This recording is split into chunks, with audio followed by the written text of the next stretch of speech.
Adoor government സ്കൂളിലെ ബൂത്തിലെത്തി vote രേഖപ്പെടുത്തിയ രണ്ട് കന്നി വോട്ടർമാരെ നമുക്ക് പരിചയപ്പെടാം. 81ഉം 82ഉം വയസ്സ് പ്രായമുള്ള ദമ്പതികളാണ് ഇവർ. എന്തുകൊണ്ടാണ് ഇത്രയും വൈകി കന്നി വോട്ട് രേഖപ്പെടുത്തിയത് എന്ന് അവർ തന്നെ പറയും.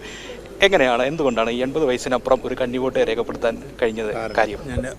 വോട്ടവകാശത്തിന് മുമ്പ് ഞാൻ നാട് വിട്ടു വിദേശത്തായിരുന്നു. ആദ്യം നോർത്ത് ഇന്ത്യയിലായിരുന്നു, ജബൽപൂരിലും ബോംബെയുമായി കഴിഞ്ഞു. അവിടുന്ന് ഗൾഫിലോട്ട് പോയി മസ്കറ്റിലായിരുന്നു ഈ കാലങ്ങൾ അത്രയും. കോവിഡ് കാലത്താണ് ഞങ്ങൾ തിരിച്ച് നാട്ടിൽ വന്നത്. 3 വർഷമേ ആയുള്ളൂ നാട്ടിൽ വന്നിട്ട്. നാട്ടിൽ വന്നതിന് ശേഷമാണ് വോട്ടർ ഐ ഡിയും ആധാറും എല്ലാം ഉണ്ടാക്കിയത്.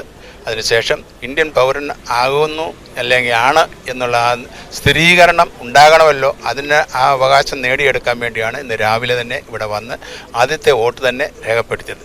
ഭാരതത്തിന്റെ ജനാധിപത്യത്തിലെ ഏറ്റവും വലിയ ജനാധിപത്യ മഹോത്സവത്തിന്റെ ഭാഗമായപ്പോൾ എന്ത് തോന്നുന്നു? അതിന് അഭിമാനം തോന്നുന്നു,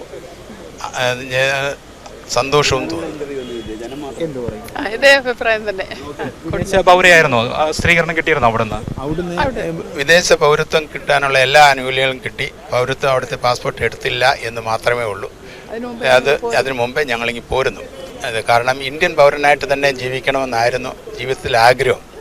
അതുകൊണ്ട് അവിടുത്തെ പൗരത്വം എടുത്തില്ല, അത്രേ ഉള്ളൂ. ഏത് രാജ്യത്തായിരുന്നു? മസ്കറ്റിലായിരുന്നു, ഒമാൻ.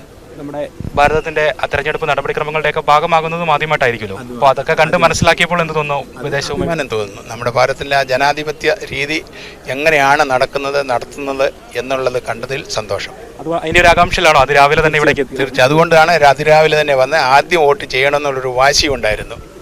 അങ്ങനെ തന്നെ ചെയ്തു. ആ ഒരു ആകാംക്ഷയുടെ ആയിരുന്നു കാത്തിരിപ്പ്. അതെ അതെ അതെ സന്തോഷമായിരുന്നു, അത്രേ ഉള്ളൂ. ബാക്കിയെല്ലാം പറഞ്ഞല്ല. ഇത്രയും നാളത്തെ നീണ്ട കാത്തിരിപ്പിന് ശേഷം ഭാരതത്തിന്റെ ആ ജനാധിപത്യ മഹോത്സവത്തിന്റെ ഭാഗമായും കഴിഞ്ഞ സംതൃപ്തിയോടുകൂടിയാണ് ഇവർ വോട്ട് രേഖപ്പെടുത്തി തിരികെ മടങ്ങുന്നത്. ക്യാമറമാൻ ഗോപകുമാറിനൊപ്പം മിഥുൻ മുരളി.